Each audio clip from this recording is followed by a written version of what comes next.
Learning has always been a key. The input and output is money, but for me, the thrill is in the learning. When I went to IIM, I hadn't a clue, not just about finance or accounting, but even economics. No time, everything that what we were doing was picked up. And just this morning, I was talking to an analyst of mine, and he was showing me this oil versus dollar graph. I said, do you know that we were the first ones to actually point this out, that back in 2003, oil is going up. And I said, this is not the oil going up, this is the dollar going down. And this was front page Wall Street Journal, that this is a new way of looking at things that First Global has come up with a comment from Clinton's economic advisor and so on. Don't cry over sunk costs, whether it is money, whether it is time, even if it is like a lot of money or decades of your life. So thank you so much, Devina, for taking the time out for this conversation. I'll start with the last question first, because I usually reserve this question for the last, and by the time the conversation is towards the end, I run out of time and miss this question. So what is the most sexist remark that you have ever been subject to? Oh, actually, I can't think of very explicitly sexist remarks directed at me, because I was always kind of militant feminist from the age I was 10. So all through my, like when I was 10, 11, 12, 13, I used to write these passionate letters to the editor, to magazines, to newspapers. Every time I thought anything was kind of sexist. And even now in WhatsApp groups, it's the same thing. And people tell me that, aren't you like kind of many of these, like for example, these wife jokes and things like that. And people say that, but this was a joke. I said, you consider this your gender sensitivity training for free. But of course, in work, you might find something a little different in how people deal with you. And that is something, for example, even when I was a banker or as a research analyst, you find that a lot of men, for example, are not comfortable making eye contact. Right. This was something I found. And so if you are the only person dealing with them, eye contact or no eye contact, they have to deal with you. But if you went in with a man, howsoever junior, they would rather look at him and talk. Right. So those are the things you find. So let me take you back to your childhood days. You grew up in Lucknow. It's a very, very rich city. And how were days really like?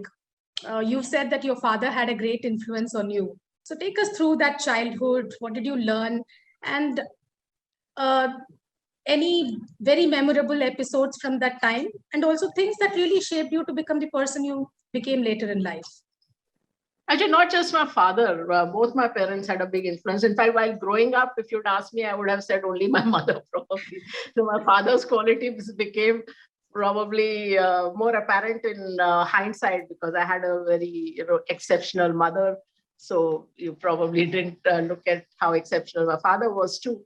So for one thing, this is something which sadly is not even true in contemporary India, that the daughters being very welcome. So my father was very keen, even I'm talking over 60 years ago, that the first time my mother was expecting, he wanted a daughter, and then my twin brothers were born. And he was very keen that, my mother thought, 2 kids are enough, but he said, no, not without a daughter, we must try once more.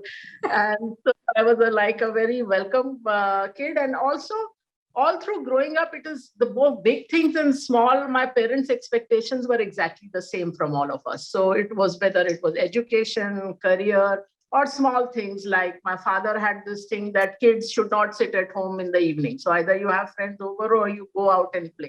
So more or less, it was an unwritten rule that from 4 to 6, you should not be seen at home.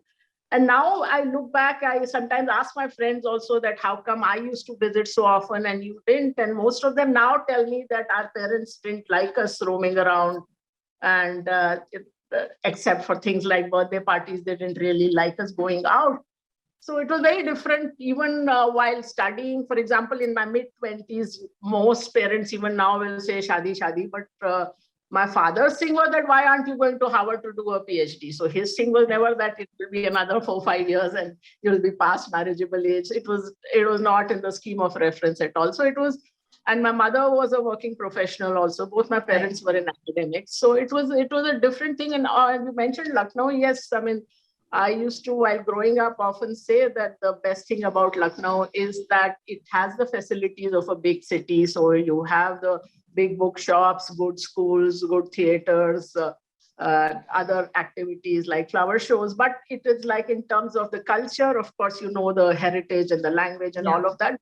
So it had a very small town neighborly feeling. That was the good thing. My school was very close by. You could run in like 3 minutes to the school. So that was also a good, relaxed part of growing up.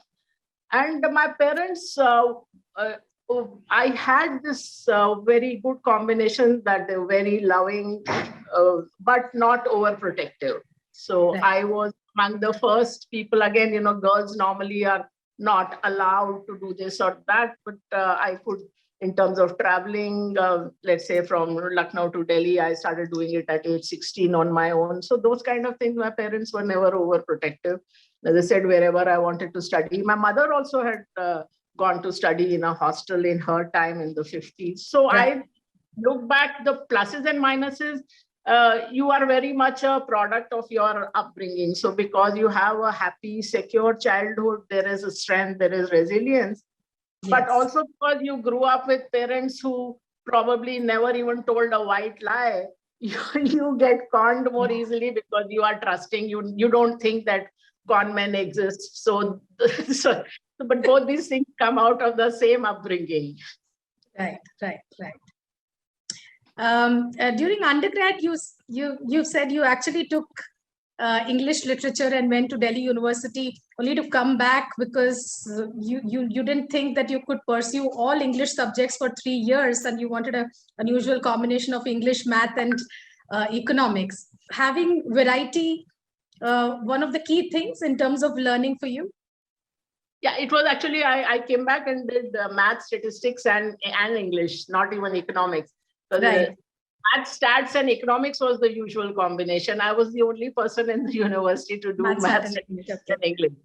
So which was, I said, why give up math so early? And I hadn't realized that the Delhi University system actually was studying only one subject. And they said, if I do a postgrad, which was, the initial plan, I'd be studying one subject for 5 years.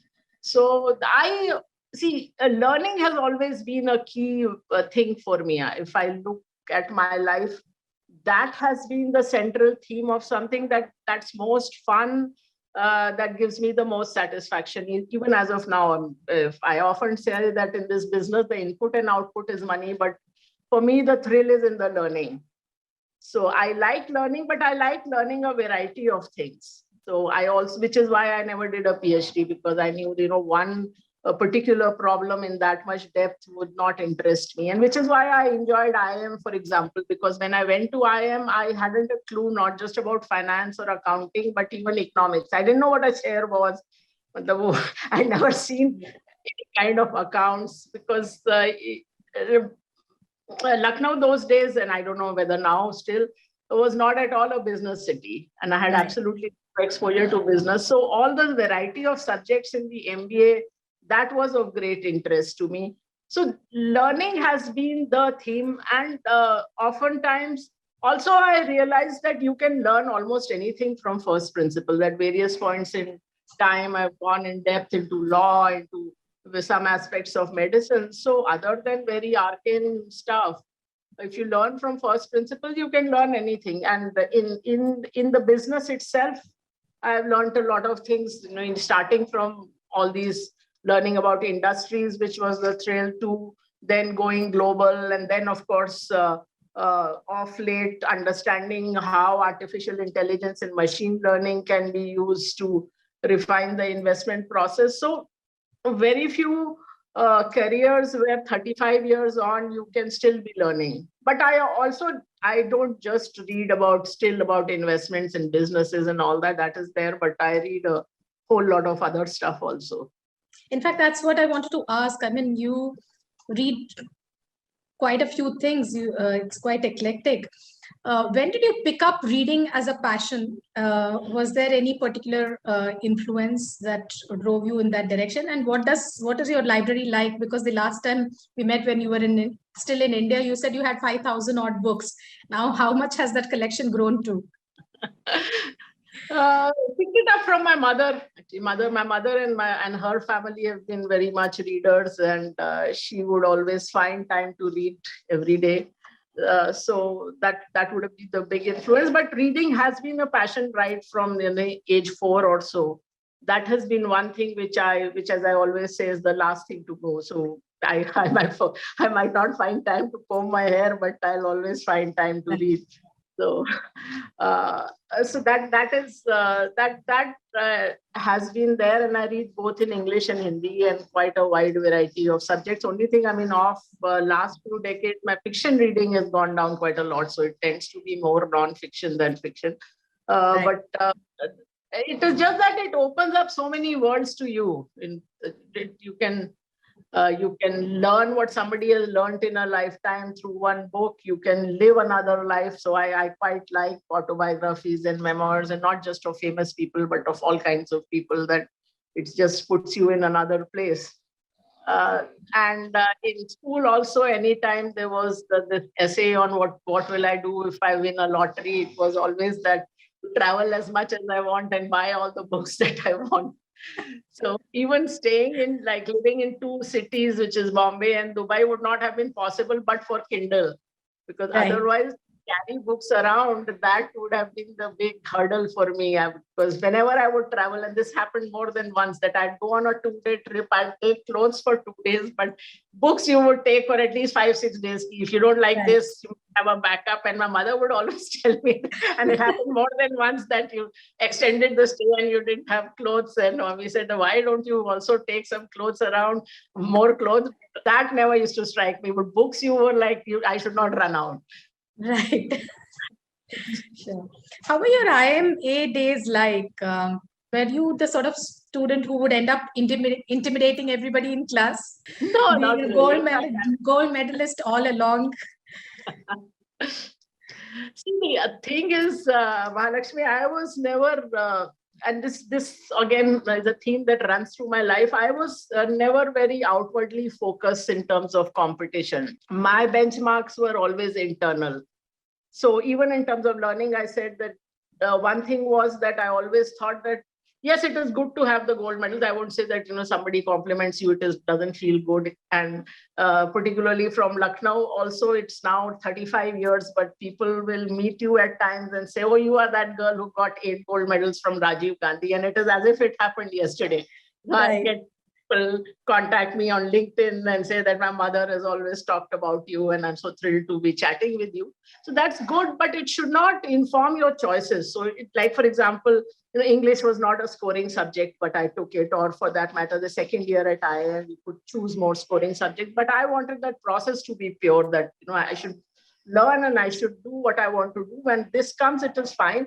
And my benchmark always was that, am I doing my best? It was never vis-a-vis someone else. So when I came to the university, for example, people told me that, you think you will top? I said, I don't know. I mean, I've come here. People have come from various schools and colleges. I don't know how the good or bad they are. As it turned out, for example, in the first year, I got 88%. The next highest was 78%. So it was that big a gap.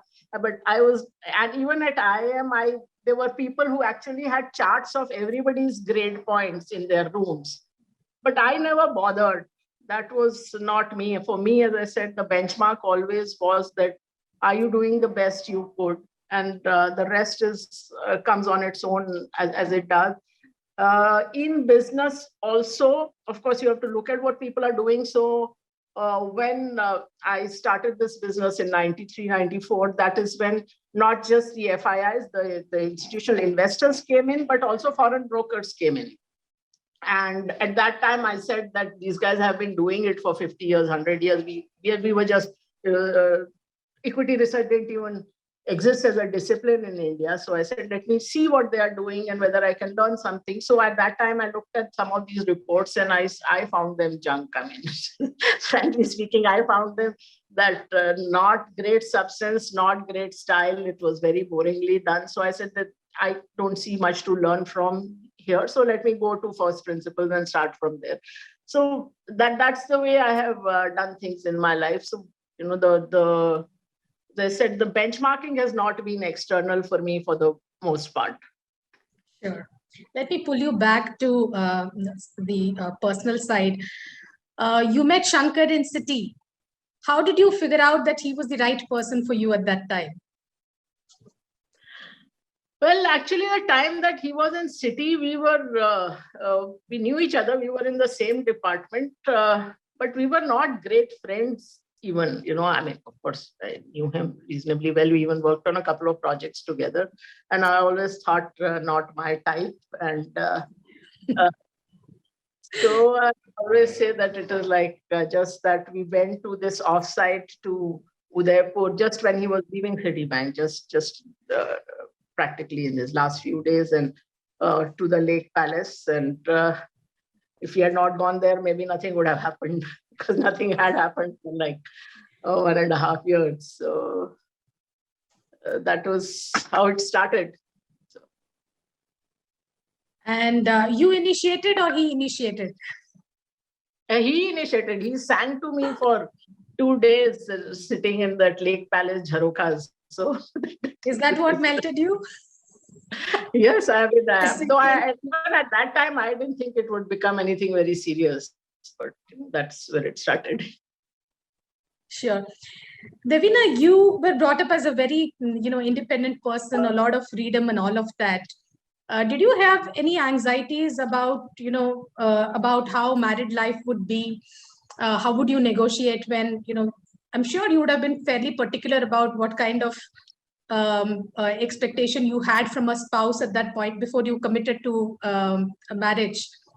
What was that conversation like? I had a long list of conditions.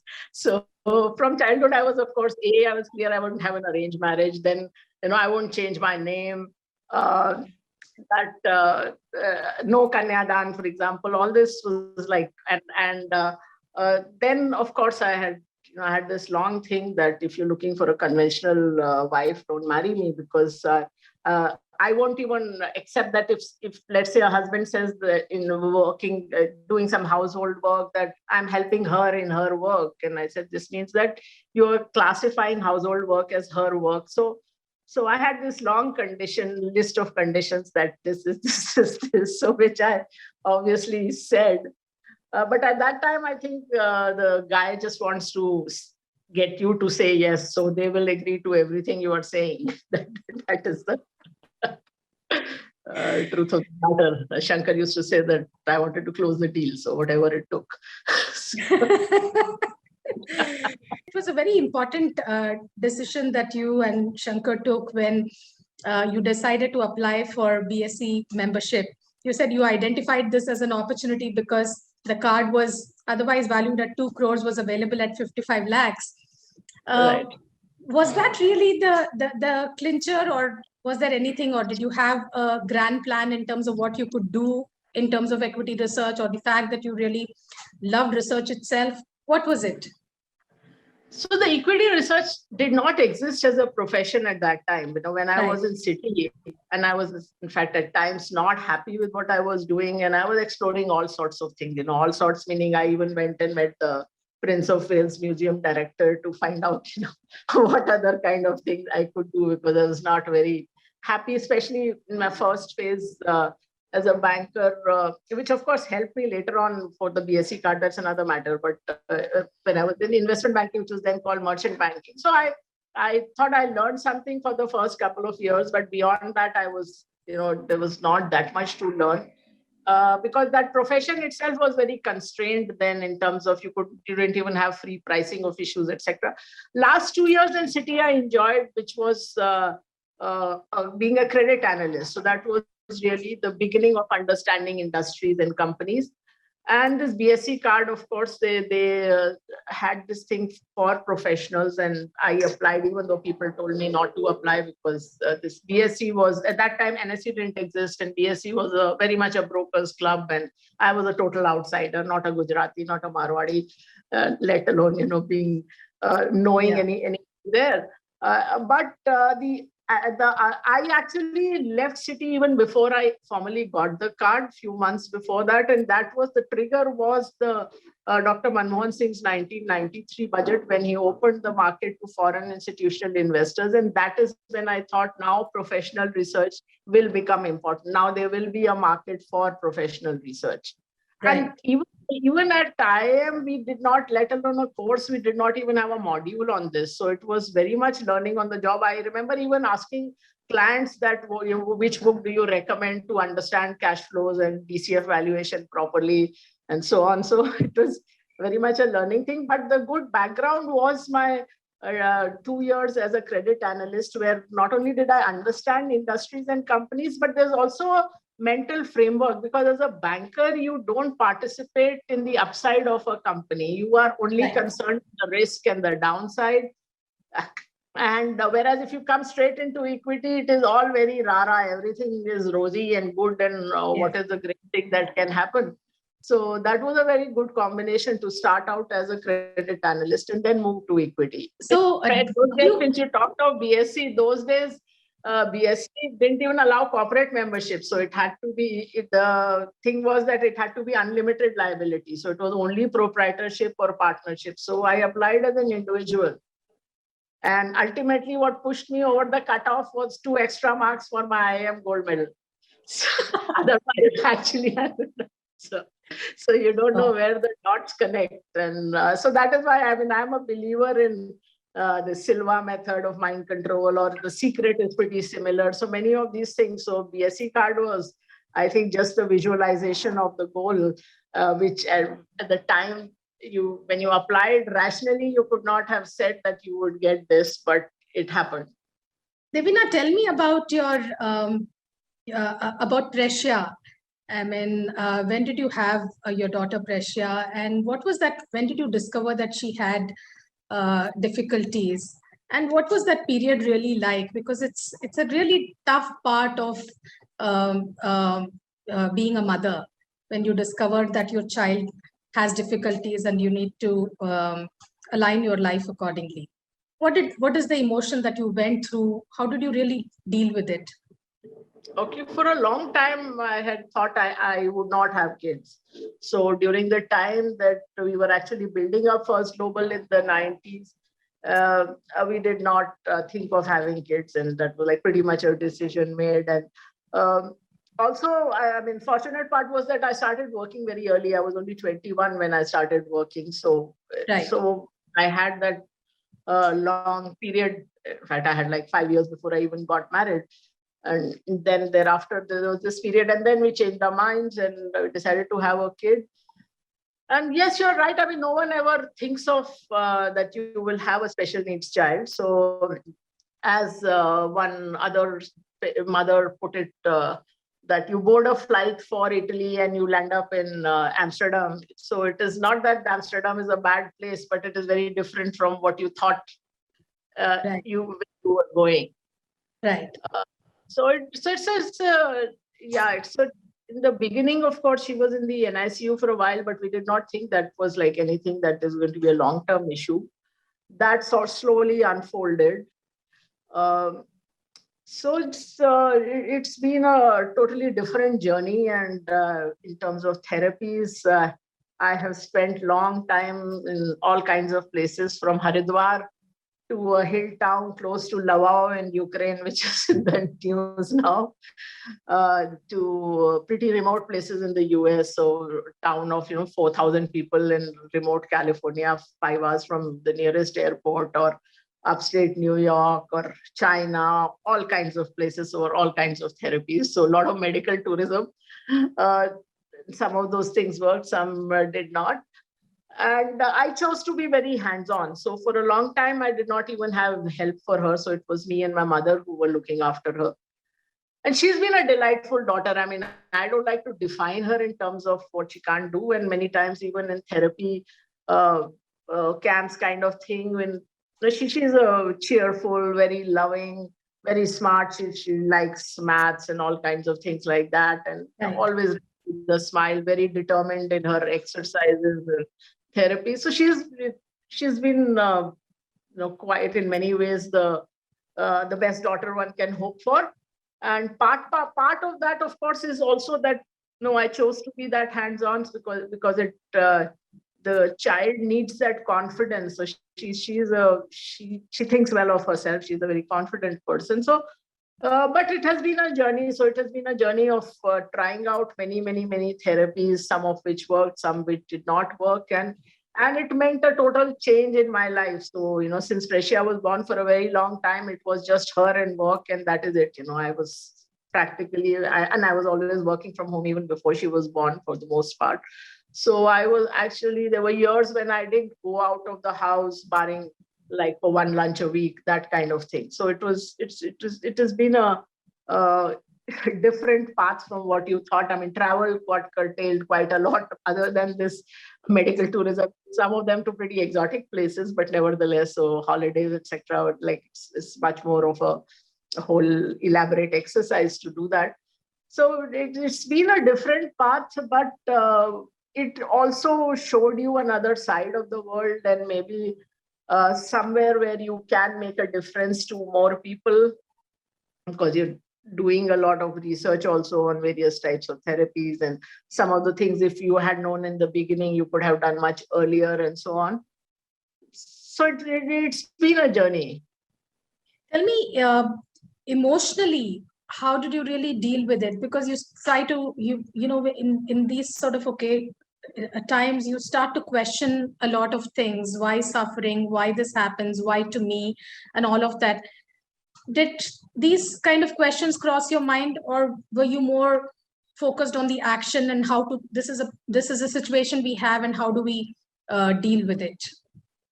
I'm not a very why me kind of person, mainly because from childhood, I have been very aware. I mean, now you use those terms like the birth lottery, etc. I mean, those terms did not exist. But I was very clear from the beginning that I have been very fortunate in the circumstances in which I was born and the gifts that I was given. So I was always of that view that that I've been fortunate in that. So in a sense, if you're not questioning that, why question this? And also, any of these kind of issues also puts into perspective how privileged you are. The very fact that you can try every therapy that comes on your horizon and wherever in the world it is. Whereas if you look at other parents in therapy centers, it is very tough, because often, even if both parents are working, it comes to a stage where the mother often has to give up working to look after the child. So your income reduces while your expenses are climbing. So it's tough. It is like in the COVID lockdown, all of us can find something to crib about in our lives, but you see those migrant workers losing jobs and walking 1,000 kilometers, does it behoove you to really crib about your life? So that is the way I have looked at it, that ultimately there are always very many blessings to count. That now, for example, now that last few years I have now started to get some help for her, I can afford it. Not everybody can. So there are many privileges. And did you ever have moments where you thought that I can't straddle both work and being a caregiver, and felt like quitting? Was that ever a thought at all? Well, the work itself had been going through an evolution, because we started out as a securities brokerage firm, and at some point, that business we started to reduce and move to asset management, which was a process. So there was a time in the middle when the work anyway was not so hectic. What I did do, and which I am not sure was the smart thing to do, was that I said, like, let me concentrate on work and Prashia, and I totally moved out of the public eye. So there was almost a 15-year period when I was out of the media. Right. And that probably was, and of course, I mean, as I said, I was not going out of the house, so I cut out a lot of other things in my life. Even in a place like Dubai, I would go to a mall maybe, first time in a year or something, and be dazzled, because I'd not been to anything for a long time. So that I don't think was a very smart thing to do, which is what I would like to tell women in general also, that Very often we are not very cognizant of who is taking the credit for work done. We think just doing the work is enough, but even if it is someone close to you, you have to make sure you are getting credit for the work you are doing. Sure, sure. Tell me about, you at First Global, the way you built the whole firm was very different from how research was approached at that time. Even now, I mean, your reports are very differentiated in terms of how you deal with, how you put out your research and content. Second, the fact that you went into US markets, like you said, when you were trying to look for other markets to cover apart from India. You didn't do those adjacent markets and took a deep dive into the largest market where obviously there was so much more competition. What gave you the confidence to do that? Okay, as I said, I am a believer in first principles learning and believing that if you can do that, and this is of course your own field, but even otherwise. So as I said, 93, 94, once I started, I first looked at what people were doing elsewhere in the world, and I was not impressed. And of course, 90s was India, but towards the end of the 90s, there were actually two reasons why we thought of going global. First, of course, was that I was bored of doing the same old companies. Ki kab tak wohi BPCL, HPCL, Infosys, Bajaj Auto karte rahenge. So, and the other was that the Asian crisis, which showed that being in a single country can be very, very dangerous. That if you were in Indonesia, you would have been down 90% in dollar terms. Even Taiwan, South Korea, all down 50%. So those were the two things. And remember, now it's a very different world. Then there were none of these KPOs, etc. Nobody thought at all that this could be done. And we started into our clients, and these were large clients. So this is like, fund managers, and not just people looking after India, but their bosses and bosses would become friends.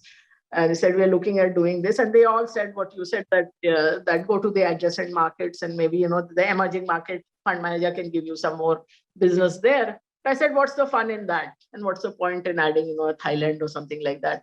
So I said, if I go, I have to go to the biggest market. So we first became members of the London Stock Exchange, the first Asian members of the London Stock Exchange ex-Japan, and then the NASD. And we covered not just UK and US, but actually Europe, Japan, China, all those companies like Baidu and all we've been covering for ages, and let alone all the US companies. And it's the interesting thing is that here we are still talking the same old companies that I was bored of, but there that basket has changed completely. Tech in 2000 meant IBM and Dell and Motorola, and only Microsoft is a tech major that survives from that time.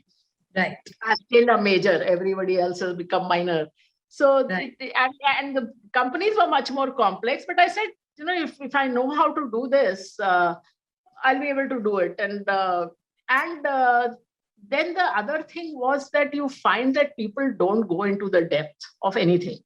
So, for example, much before all this thing about pension accounting became mainstream, we had done this analysis of IBM. Simple thing that in their pension accounts, what is it that they're assuming that their return would be, and what is the actual return? And there was a big gap. And we said, this is like, at some point, they will have to take a hit on this. Enron and WorldCom, the two big scams of that time, both of them we caught. WorldCom, we actually did a report saying that we are discontinuing coverage because we can't add up the numbers. Even after talking to the company, the cash flows and capex don't match, which is where the scam was. So, and even macroeconomics, when we started covering global macro, and I remember one of our first reports on UK macro was saying that how Bank of England's GDP estimates are off and won't be met. And I did not even have a person with an economics degree on my roll. So it was a regular engineer MBAs, and they said, like, madam, how do we do this? I said, you just drill down and project every single number, and you are going to be closer than everybody else. The same way that you do for companies. I mean, the more you drill down, if you look at even macro indices, etc., people just look at the reported number, that like sentiment index in the US, that this has gone from this to this. But if you actually go into how that index is, what the questions are, how it is marked, because some are like positive minus negative responses. So like those kind of things, but then you stay ahead. And it was really a revelation for us, for me particularly, because unlike India, you did not know the media or the journalists, etc. So you were only putting out your work, nothing else. Right. Just anonymous mail in going the publications, and in no time everything that what we were doing was picked up. And just this morning, I was talking to an analyst of mine, and he was showing me this oil versus dollar graph. And I said, do you know that we were the first ones to actually point this out, that back in 2003, dollar. Oil is going up. And I said, this is not the oil going up, this is the dollar going down. And this was front page Wall Street Journal, that this is a new way of looking at things that First Global has come up with a comment from Clinton's economic advisor and so on. So it was fun, because those companies are more complex, those economies are more complex. And it also showed that you could do it, that it was not so, wasn't as if it was not doable. Sure. Tell me some of your learnings from the Tehelka episode. That was a pretty difficult experience again for you, that whole patch. Take us through that whole episode, and what did you learn from it in the end? I wouldn't want to take you through that episode. It's not something I want to talk about, because it was, but I mean, it was of course totally unexpected. It was like you were sitting there and a tsunami hit you, and there was outrage and anger from within that after being one of India's top taxpayers. I mean, we were right up there. I had paid more tax than all the Bollywood Khans and all that. Then to be in this situation, of course, we came out of it. That's the good part. But it was again that you had to use all your skills in terms of learning, reading, writing. Ultimately, I mean, maybe I don't know if it's the right thing or not, but you have to do what you are good at. So when it came to the law, you had to learn the law on your own, and start writing legal petitions if it came to that. But of course, that's all old times. It's like over 20 years now, so long forgotten. So you've actually covered a lot of ground. So you have studied, you've of course done your MBA and English literature and math and stats and all of that. Plus you have done medicine, and plus you have done law. Anything else? This is what you had to do, but there are like a lot of other things that one does just for fun. Like, for example, I'm right now reading a book on, which is like how languages trace what happened in Indian history in terms of intermingling of populations, and how certain things tell you something about how things unfolded. So, for example, like this Tata Dadana that you see, this is one of the interesting things in that book, is that this is something that is there in all Indian languages, from Afghanistan to Bangladesh, barring a couple of Northeastern languages, and which is not there elsewhere in any of the Indo-European languages. So it's pretty much what defines that you've come from the subcontinent, and which has probably seeped in from the Dravidian languages, because it was not there in original Sanskrit. So it's like a lot of interesting tidbits like that. So I read all kinds of stuff. So that's like, of course, you now have to probably read a little more about geopolitics than you did earlier. Tell me, what were your biggest learnings from the Tehelka episode, and what was it like rebuilding First Global from the lows that you had hit during that time?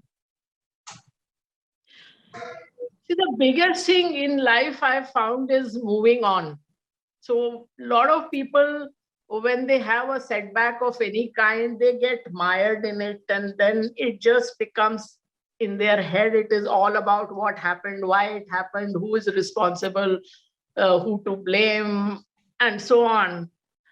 And without really consciously thinking about it, we just moved on. We said, like, this has happened. I mean, it was a big setback, etc. But now it is about what you're going to do later. If you get if you are still mired in the past, you don't move forward. So this was not something very consciously did, but that is what we did. And that's what we realize is the biggest thing, that move on to the next phase. And which is what we did. So it was rebuilding what we had and then moving into asset management, and then within asset management to very cutting edge asset management of AI, ML, etc., and not going beyond what one was comfortable doing and enjoyed doing. I mean, I really enjoyed that dust and grime of the equity research in the 90s, that going to all the outskirts of NCR and Chennai and Hyderabad, and even beyond, going to see ACC's plant in the middle of nowhere in Andhra, or Hindalco's aluminum plant, or Tisco's steel plant, or Special Steels, Tarapur, all kinds of plants I saw. So that was enjoyable for me. And given a choice, I would say that that's the fun part. But you don't stick to what is the fun part. You have to move on to how you should be doing things now. Where if the playing field has changed, you have to change. Sure. Going back into personal territory, you're going through a separation with Shankar. And I've always known both of you as one unit. We've spent hours in your balcony talking about markets and all of that. Is this the toughest part of your life? It was the toughest part, I would say. About a year ago, I remember sending a message to a friend saying this is, and this is even before the final decisions were taken, that this is, of all the things that I have gone through, this is probably the toughest, because it is coming from what is your safe zone, what you think is your safe zone. And so, but now I would not say it's just, after the separation actually has been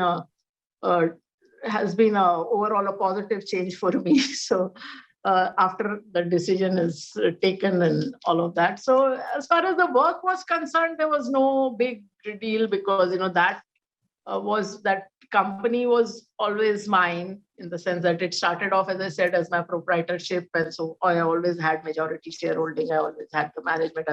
So the fund management and the research before that was all under me. So that transition was pretty smooth. So that was not a issue at all for it to move to me. Personally, I would not like to go into the details of it, because that's still in process. So, but I would like to leave just a few general principles, which is not necessarily out of my personal experience, but overall, since this has happened, I've also talked to other women and all that. And one of which is that educate yourself about emotional abuse, because all of us think of abuse as physical abuse, or somebody calling you abusive names, but much of emotional abuse can be mind games, and that even somebody, I always thought I was very well informed, but that was not something that I had ever understood or gone into. So those are the things. Then also sometimes being too trusting, too non-judgmental, or this so-called unconditional love, all these can be traps. So your unconditional love should be for your kids, not for everybody else. Then what else? So, and just as in markets, you have to cut your losses, and you can't cry over sunk costs. So I always say, like, this is something that someone a little older and very close to me once, many years ago, I remember his wife had lost a lot of money in the markets, and he told me that, you see, now that loss is there.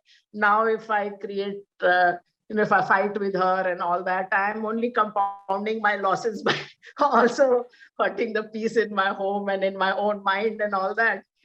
That's not going to help recover the losses. It's only compounding the losses. So it is the same thing that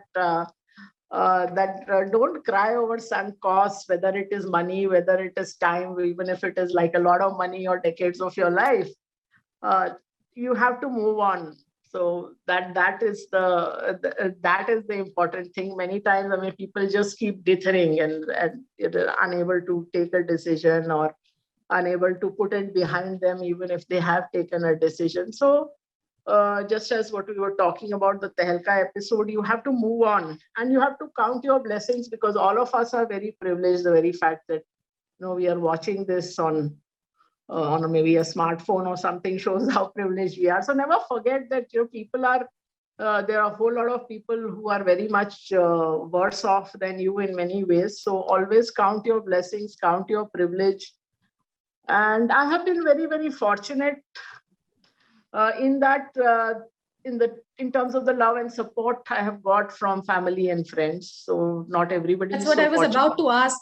From last year when you were probably at your lowest ebb to now, what helped you traverse this whole? What made you come this far?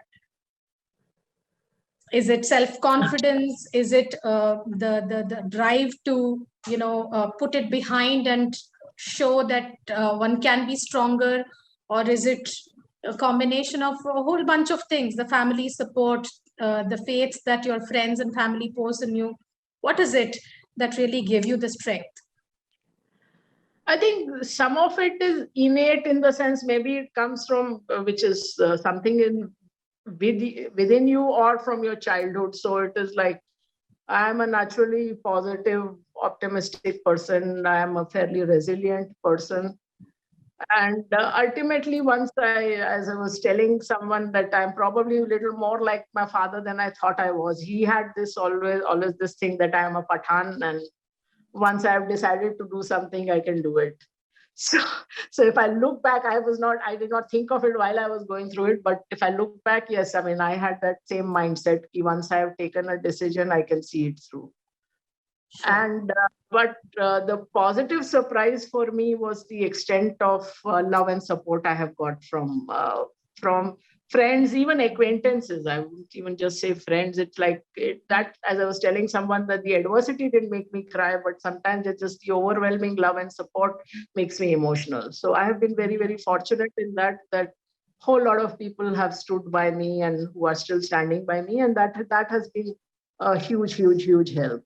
That no doubt about it. Sure. Devina, how strongly do you associate with this cause of gender equity and women? Oh, very much. As I told you, that has been like, and I used to be very militant about it, even through my teenage, and even till now, that is something that, like, my radar is always up to catch things on that. And an unfortunate part, of course, is that in India, still the female labor participation rate is first of all so low, and then it is falling. So you are really the bottom of the barrel. I mean, right now you are below even Pakistan, let alone Bangladesh and Sri Lanka. So other than a couple of Arab countries, you are actually at the rock bottom. And I always say that the issue is not so much workplace discrimination, but what is expected of women in society, in family. So it's coming more out of non-workplace issues rather than workplace issues. Correct. Which is why you see so many women dropping out of working life, because it just becomes too much of a burden to manage everything, because it is all on their head. So that and not just physical labor, it may be that people will say, okay, but you have staff to cook for you, but the woman is expected to manage the staff, to look after the child's schedule, to manage even the in-laws' medication. I have asked this question often in my IIM group, that can any of you say that your parents, to the guys, that your parents' dietary preferences and medicines better than your wife, whether your wife is working outside the home or not, and not one person has ever said yes, let alone know about her parents, so that you leave, but even your own parents. So it is all that. So over time, whether the children need you or parents-in-law need you, that it is the woman's career that takes a backseat, unfortunately. I mean, the problem is there through the world, but it is much more in India. If you look at US also, the statistics show that household work is kind of equally divided till the kids come along, and then it's again skewed. Correct. And now, is there a larger purpose that really motivates you? Is there something an unfulfilled desire or an unfinished agenda? Is there something that still drives you? Apart from the fact that, of course, you would like to grow First Global to even greater height, but that apart. Yeah, so the thing is that First Global itself has been reinvented both on the asset management side and the fact that now we are more AI ML driven, and so that's been exciting, and that process is still evolving. So there's still an exciting path ahead. Overall, of course, at some point you would also want to do something which is for the larger society. That is also there somewhere on the agenda. So right now, you're not doing anything much more than maybe contributing money to a few causes, but maybe at some stage you would like to do more than that. Sure. And what is your advice to young, ambitious women? That put your aspirations as being as important as anyone else's. So, as women, don't let it be that you drift along, that you put other people's happiness, other people's ambitions ahead of yours. So, make that a priority. Don't let kind of life drift you away in a direction different from where you wanted to be. And as I sometimes say, that an important benchmark is that what would a teenage you think of yourself, that are you going the path that you had set out for yourself? So do that benchmarking, which of course means that things may not be so easy. There'll be many things to negotiate along the way with many people in your life. But that's a worthwhile exercise to do. Since you are a big fan of Sahir Ludhianvi, can you narrate a few lines that you really closely associate with? Oh, I'm a fan not just of Sahir. I'm overall. Okay, Ghalib, Faiz, whoever. One thing which is, we all talk about what you did and what is the secret of success, but ultimately there is always, in every success, there is an element of whatever you call luck, destiny, God. And I think that song of his, Waqt ke din aur raat, Waqt ki har shay gulam, shay meaning everything, that ultimately Waqt hai, कांटों की says, वक्त है फूलों का ताज, या I think the other way around, फूलों की says, वक्त है कांटों का ताज. That आदमी को चाहिए वक्त से डर कर रहे. So even the Tehelka episode, that was a thing that life was as good as it could be, and suddenly it was all upturned. So yeah, absolutely. It was wonderful talking to you, Devina. Thank you so much for your time, and more power to your elbow. Thanks, Mahalakshmi. Great speaking with you as always. Thank you so much.